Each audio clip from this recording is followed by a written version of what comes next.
The Seattle Seahawks ruined Russell Wilson's homecoming on Monday Night Football. The Broncos lose to those Seattle Seahawks, and we're opening up the Peacock and Williamson mailbag on today's episode of Peacock and Williamson. NFL analyst Brian Peacock and former NFL scout Matt Williamson bring you expert NFL analysis every day in less than 30 minutes. Get an inside look into the NFL on the field and in the front office. With elite breakdowns, next-level analysis, and in-depth information only for the real NFL fans. This is Peacock and Williamson, and it starts now. Welcome to the Peacock and Williamson NFL show. Brian Peacock and Matt Williamson at BD Peacock at Williamson NFL. Thanks, everybody, for making Peacock and Williamson your first listen every day here on the Locked On Podcast Network, your team every day. It's what we do. We come at you and we don't stop. And today's episode is brought to you by Prize Picks. Prize Picks is daily fantasy made easy. Pick 2 to 5 players. If they score more or less than their prize pick projection, you can win up to 10 times your money on your first entry. So first-time users can receive a 100% instant deposit match up to $100 with promo code Locked On. That's prizepicks.com, promo code Locked On.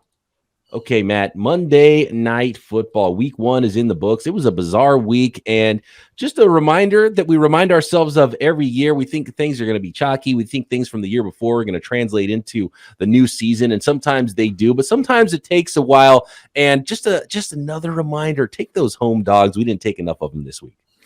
Yeah, I think you're right on that. You know, I mean, all it's off season to prepare at home, no travel, fatigue, crowd noise, emotion, Russell Wilson coming back, getting booed, all those things I think were massive factors in this one. Denver didn't play a lot of their top guys in the preseason. I'm going to try to make a mental note to bet against teams like the Rams, Bengals, Broncos that didn't play their studs in week 1 because I think that matters.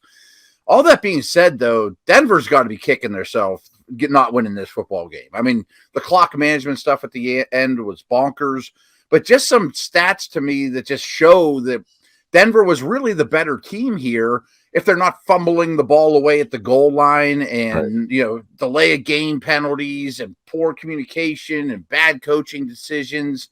I mean, they lose a turnover battle, but only by 1. They had a dozen penalties for over 100 yards. That's terrible, and many of them were self-inflicted, but they still averaged over 1.5 yards more per play than they allowed. They had the football for close to 34 minutes. Some strange things, though. I mean, 11 targets for Javonte Williams. I mean, so hold on. I want to get to some of those. Details about the statistics and the passing game and how things went with these two teams. But you mentioned something that we've got to cover first, and that is the clock management at the end of the game. And did you agree with Peyton Manning on the Manning cast where he was like, timeout, guys, timeout? Did you believe that they should have taken a timeout, figured out their best play with a minute left on the clock, gone for it on 4th and 5 to give themselves a better shot? Because when I first saw the kicking team run on the field, it was like, okay, Broncos, mile high. It's a long field goal, but it's makeable. And I was like, well, wait a second. This is at sea level. They're in Seattle right now. They're not in Denver. Like, you're playing for the 64-yard field goal. That didn't seem like the ideal way to go about things, and then wasting time, because if you're going to miss the field goal, you need an opportunity to use your 3 timeouts that you weren't using and get the ball back potentially. So that's that was a really curious way to end the football game, and it's not a great spot to be in 4th and 5. And I understand the idea that, well, at least you give yourself a chance to win if you make the field goal, but I think it's a better chance to win. I think it's a better chance that you're going to get 5 yards than make that 64-yard field goal at sea level. By far and away. Yeah, I mean, the sea level thing's a good point that I didn't think about, but just in general, I mean, settling, I'll even lower the bar. I mean, settling, and putting that in quotes, for a 50-plus yarder to either win or lose your football game, if you have any other options, to me is the wrong choice, let alone a 64-yarder. I mean, if it was a 50, a 55, that's still low chance of success rate. I mean, I think they totally botched this. And you had a good point yesterday. A lot of the rookie head coaches outcoached some of the wily veterans. Total flip on this one. Right. Yeah. And Pete Carroll had to be laughing. And that was, and look, I don't know if maybe there's too much. Maybe some of these quarterbacks like Russell Wilson, and we saw it with the Panthers and the Browns and Baker Mayfield. Those revenge games didn't go well. And we thought, oh man, this is setting up for those quarterbacks to go in and just torch their old teams. And it just didn't happen. Yeah. Yeah. You're 100% right. And we said this going into this show, should we overreact around week one? We can tell ourselves that we shouldn't, but we always will because it's the only thing we have to watch. But there were some concerning things here, and we had a list of teams that I'm more worried about now than yesterday or than a couple days ago. And, Dallas headlined it, New England, Tennessee. But I might put Denver there with who are the other two? San Francisco and somebody else where I'm raising an eyebrow here that this should have gone better for them. The Cardinals was another Cardinals, one. Yeah. Yeah. Mm-hmm. And by the way, they might be blips on the radar for those teams, but we'll see, By the way, you mentioned the Cowboys, more on Dak, and two different messages from the head coach and the owner there of the Dallas Cowboys on how they feel about their quarterback position going forward. So Russell Wilson line looks great. 340 yards passing, 29 of 42. He was, he had the one touchdown pass, the long one to Jerry Jeudy, 101 quarterback rating. So that didn't look bad. They're averaging 5 yards per carry. So I'm not worried at all about the Denver Broncos necessarily because this was just an oddball game, but they do have to clean some stuff up. And look, first-time head coach, maybe, figure out if that's how you want to do things at the end of football games. But the one thing that was surprising to me was with the Seahawks playing those young corners that the Broncos wide receivers weren't more involved in the passing game. I love seeing Jerry Jeudy rip off that 67-yarder, and you finally got to see his speed out there on the field. And that's something that is really important, and something that, I'm still stock up on Jerry Jeudy now that he has a quarterback. And by the way, Drew Lock nowhere to be seen on the Seattle Seahawks side because Geno Smith won that job. So that's a cavernous upgrade to go from Drew Lock to Russell Wilson. So I think they're going to be just fine on offense. But 11 receptions on 12 targets for Javonte Williams, the running back, and only 4 receptions each for Jerry Jeudy and Cortland Sutton, and not many of those early either. So I thought they could have done much more on the outside. Yeah, I agree with that as well. Maybe it's coming. Those two top receivers, Jeudy and Sutton, did have 7 targets each, and their stat lines look okay, or the stat lines look good. But that's what's interesting to me is, Wilson, as you mentioned, 29 to 42 for 340 and a touch. That's a great stat line. But the offense in general, to me, was more disjointed than this box score indicates. Yes. Just watching it, it wasn't flowing. It wasn't playing off one another. And I know Geno's line's not tremendous, but his QBR was better. And he may have been the better quarterback on that given day. I think he was. A little bit more efficient for sure. Yeah, 23 and 28. He's only 195 yards passing, but the 2 touchdowns. And you're right. QBR was better. Quarterback rating was better, 119.5. Even though, he didn't light it up, but it was a classic Pete Carroll game plan and a Pete Carroll game there. And the Seahawks looked a lot closer to midseason ready than the Denver Broncos did. So I think once the Broncos do get in midseason form, they're going to be a lot better football team. And if they played this game again in week 8, I think it might go a lot different. I'm sure it would. But some of these teams, and we saw the Giants and Texans, I know they tied. You sneak one out early in the year, and you're kind of the underdog wins. The 16 seed beats the 1 seed in the first round of the tourney. One thing I love about doing 2 daily podcasts here on the network is Peacock and Williamson. We both picked the Broncos, but on Locked On 49ers, I picked the Seahawks. And look at you. Playing both sides of the coin here. It's because I knew the Seahawks weren't going to tank this year. Like, it's just not him, Pete. He's too good of a coach. They have some pieces. The way they're going to play, they might lose some close games, but they're going to win some close games too. And there's going to be a lot of games like this that are kind of ugly, and they're lower scoring, and they're within a score one way or the other in the end. And that's why I don't have the Seahawks, drafting number 1 overall in the 2013 draft like some people did coming into the year. Yeah, I think that's safe to say. And I probably was too hard on them through the offseason and some of my power ranks before we actually saw football. considering who the coach is, and it's not a total strip down tank job, get rid of all your good players, although Jamal Adams got hurt last night. That's noteworthy. They're probably, if there's 5 tiers in the NFL and 5's the real junk teams, they're probably a tier 4 team this year.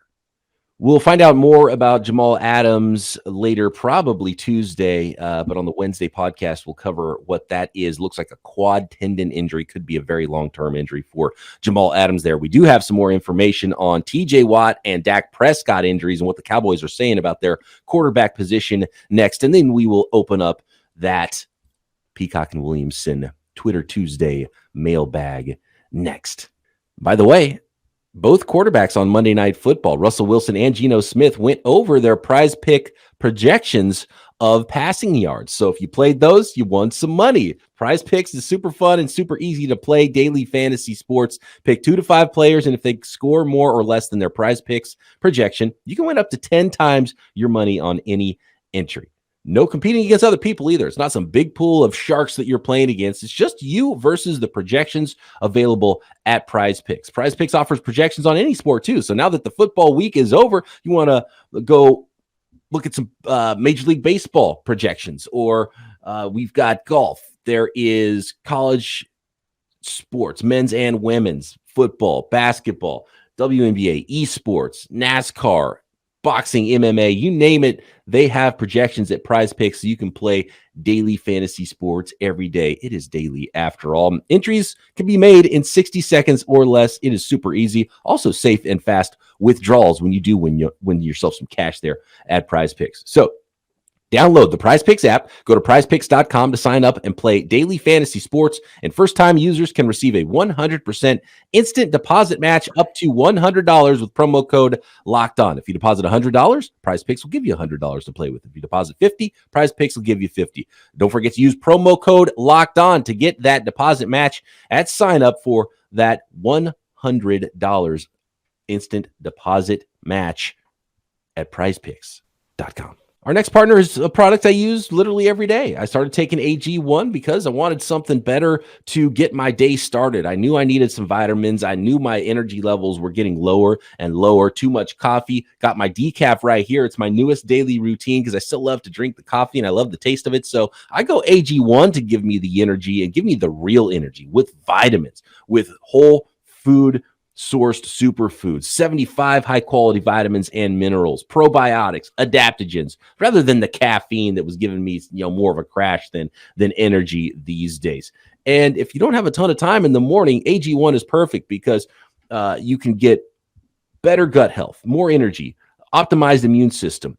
You can get it all in one scoop of a supplement, one scoop in a cup of water, tastes great, first thing in the morning, and you are done. And you get all of those high-quality vitamins to start your day and a ton of benefits.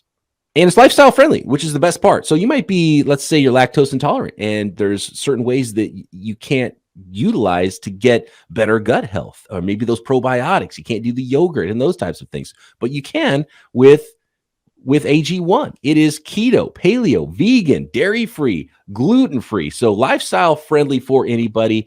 And it's a great way to take care of yourself and get you started. And a little special offer, too, from Athletic Greens. To make it easy, Athletic Greens will give you a free 1-year supply of immune-supporting vitamin D and 5 free travel packs with your first purchase. All you have to do is visit athleticgreens.com/NFL Network. Again, that is athleticgreens.com/NFL Network to take ownership over your health and pick up the ultimate daily nutritional insurance.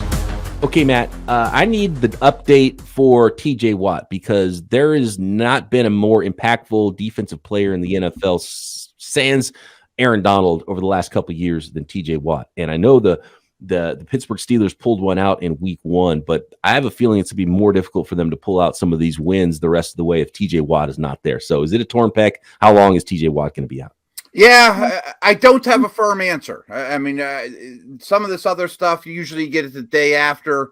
Here's my very educated take from some people that have told me things, as well as the rap sheets and Schefters of the world, is I think it's much better than originally thought. I did some homework as soon as this happened. I never do injury homework, but hey, it's TJ Watt. So I guess there's 3 different degrees of torn pecs, And I think that people are optimistic that it's only a degree 1 or grade 1, whatever the best of those 3 are. A 3 always ends your season.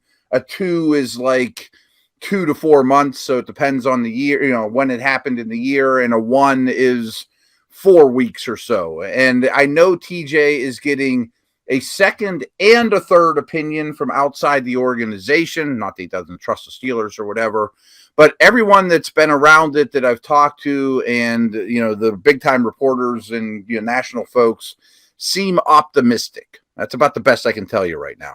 I will tell you though, I think he's better now than he was last year, which is amazing. That is amazing. And that's kind of scary for opposing quarterbacks if he does get back on the field and this pec doesn't sort of derail his season. So it might linger. I don't know.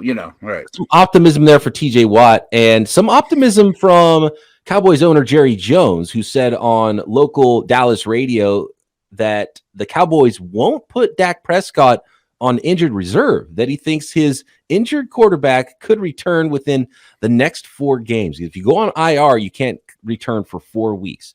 So they're not even going to put him on IR. They think he's going to be back in 4 weeks. That relayed from Adam Schefter today, and that would be quite a surprise and super optimistic from the Cowboys, and it would be great news if that was in fact true. But then, according to Jane Slater, head coach Mike McCarthy says he's got a list of every quarterback that's available in the league in front of him, and so maybe they do need to make a move there. I get the feeling when you peel back the layers, and Jerry Jones is a businessman, Mike McCarthy's worried about winning football games and saving his job. Right. I think that I might lean toward Mike McCarthy's a little bit more truthful with his worry about Dak Prescott than Jerry Jones, who probably wants Cowboys fans to continue buying merchandise and buying tickets and tuning into his team that might be in very big trouble for the next few weeks. But we'll find out if they actually do put him on IR or not, because if they don't, then that means they think he truly will be back. But because that roster spot could be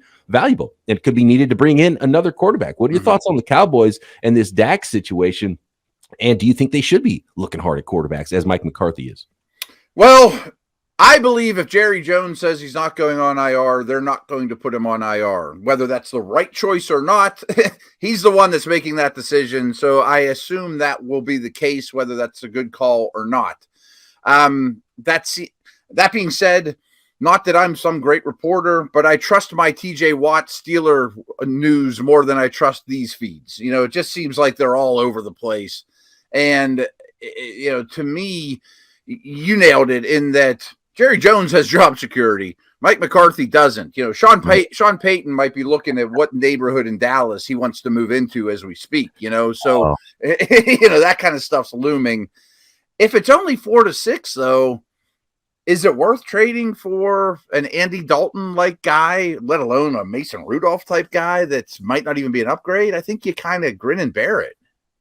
If it's 4 weeks, you definitely have to. But you also don't want to rush Dak back like Russell Wilson, which was, I think it was a similar injury last year, right, with Russell Wilson, and he kind of wasn't the same. So maybe you're still bad all year if he doesn't get healthy first, and maybe he never will be. So that is a tough situation that the Cowboys are in, because 4 weeks might be enough to do it with Cooper Rush. But how quickly could you get another quarterback in and ready to play at a high level anyway?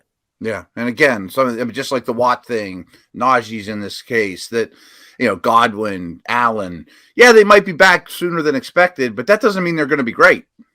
A question here from Lucky on Twitter, and he says, can you guys talk about how kids playing video games have better late game clock management than NFL head coaches do? Should head coaches play video games in the offseason to improve?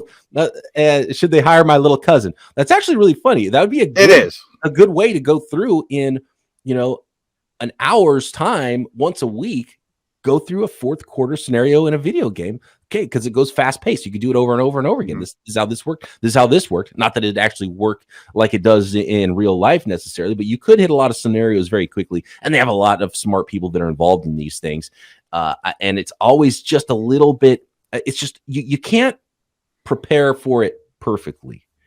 So you have to have all these scenarios ready, and you definitely can't be doing it when you're on the sideline as a head coach trying to do everything else you have to do as a head coach. So to me, if I was a head coach, if I was a GM, if I was an owner, I would strongly recommend that all of those decisions are made from someone upstairs and not by my head coach on the sideline, even though they have the final say. If they know something, if they have because they're always going to go in the conventional, almost always go in the very conventional sort of, like we saw with the Broncos, well, at least if we don't get this on fourth down, the game's over. At least we give ourselves a chance to maybe make a field goal and win a game. Even though the odds are against it, I understand the human element of thinking it's a better choice at the time. So you got to take that away from the coach on the sideline. And, unless it's a scenario where they feel like they have a huge advantage or a disadvantage where they're like, oh, well, we can't get 5 yards, so let's kick, because obviously everything else is in a vacuum. So maybe more about your team in some of those cases, but I just don't feel like it was that case with when you have Russell Wilson on the field who can move around, call your best play, get 5 yards and keep that drive alive. I actually have a lot of thoughts on this, and I'm not certain. Maybe someone of our listeners would know this answer for sure. It's more of a Chiefs fan. Remember Andy Reid used to get killed for his in-game, clock management, things like that. I think he actually put his ego to the side and has somebody in his ear that tells him what to do. I don't know that for a fact, but this clock management thing with Andy Reid has gone away in the last 5 years or whatever. That was his big negative. Well, most coaches aren't going to do that because they're egomaniacs, and I'm not going to listen to some nerd tell me what to do because I'm a football coach and I'm, the testosterone and all that. And they certainly should have. If I was an owner, I would say, Coach, you have the ultimate decision. But I'm going to hire a young person from MIT, Carnegie Mellon, and I want that person anytime throughout the game to go directly in your ears, nobody else, and say, Coach, the numbers say kick a field goal here. The numbers say go for 2. The numbers say take this time out. And Coach might say, that's great, but my left tackle has a broken ankle he's playing on, and my left guard can't block Aaron Donald to save his life, so we're not going for it. Or it's pouring down rain or whatever. So, okay, that's why you get the veto, but let ownership know I chimed in on his ears 10 times. He listened to me 8. The other 2 he vetoed. Cool. And I do think some of these young folks growing up playing video games, minds definitely work quicker in terms of call a timeout here, spike the ball, boom, boom, boom, boom, boom. But, and here's the big but, they're not in Seattle Stadium on Sunday night with a million crazy people screaming at them, and they can go hit pause and go take a leak and grab a beer and come back and decide if that's the right call or not. And their quarterback doesn't have a broken hand. There's other things going on that's not outside of Madden. And some of these coaches are also play callers too, which adds another level because they've got to also call the play and figure out what to do with the clock management. Seems impossible. But then you have someone like Brandon Staley who's going strictly by those analytics and and playing the percentages. And if you don't get it, you're going to get killed too. So basically, you're going to get killed either way. So either if you don't win the game, just you're going to be taking it from somewhere. Oh yeah. Side note, I've been doing a lot of New England homework because they're coming here this week, and we've talked about their offensive coordinators and that disaster. Well, Patricia, from what I understand, is the O-line coach and the play caller. So the O-line coach has to go talk to his 5 big men every second he possibly can. He can't be worried about the next play. That's the worst idea I've ever heard yet.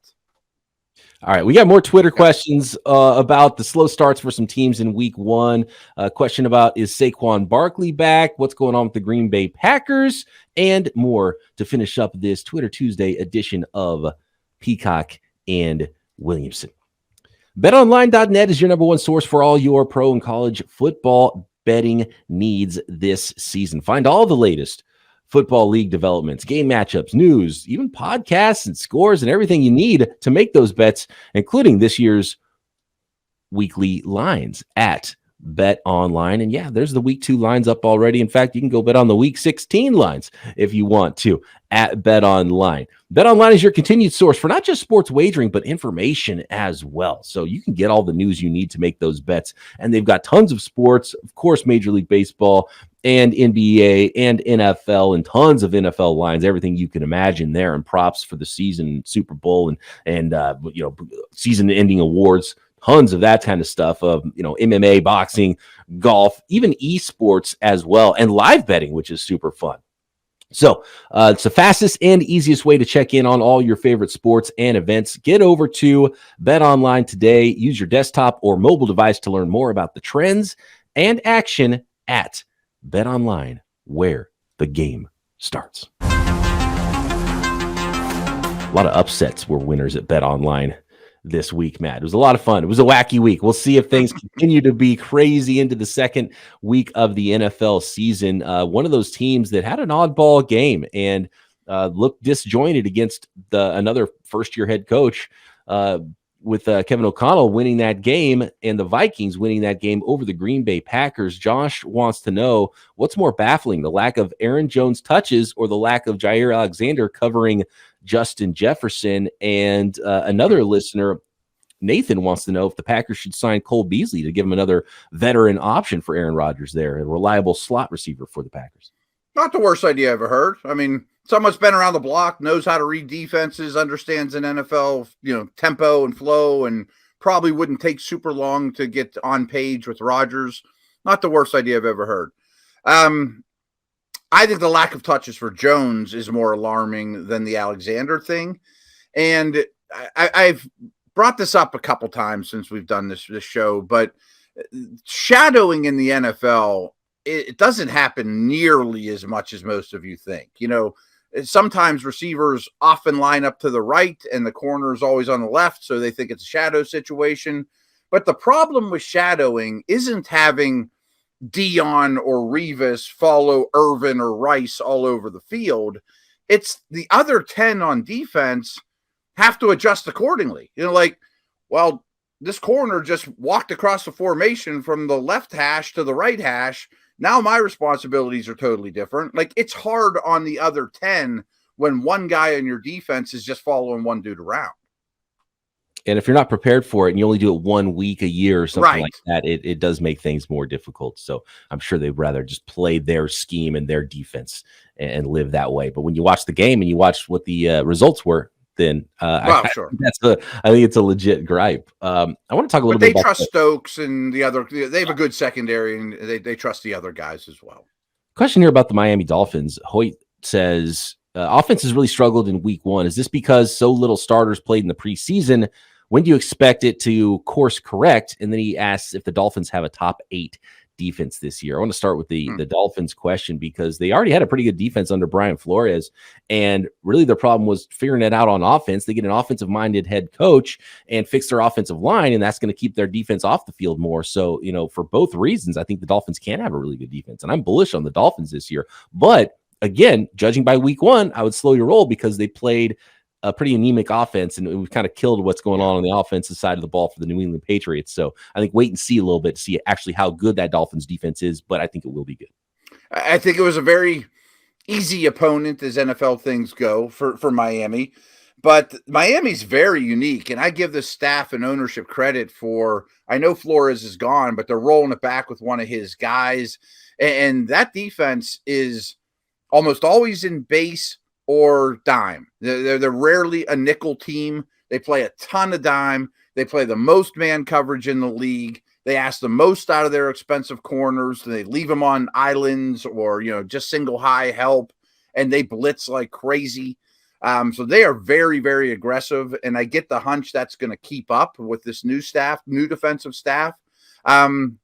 Top 5, top 10 seems a little rich, but I love guys like Holland and Jalen Phillips. They have some, Wilkins.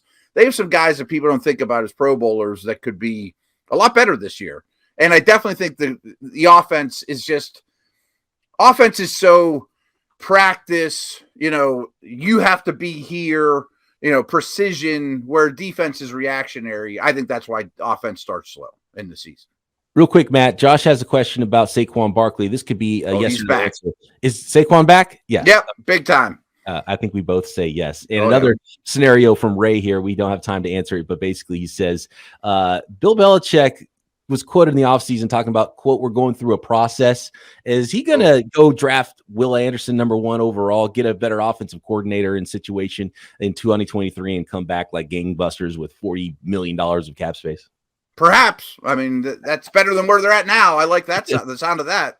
It is a lot better, and I'd be scared if they get, their Lawrence Taylor. I don't know if he's going to be that good. Probably not, but I wouldn't put it past that to happen, and I don't think that's his plan, though. I think he wants to win. All right. Thanks, everybody, for your questions. Thanks, everybody, for listening.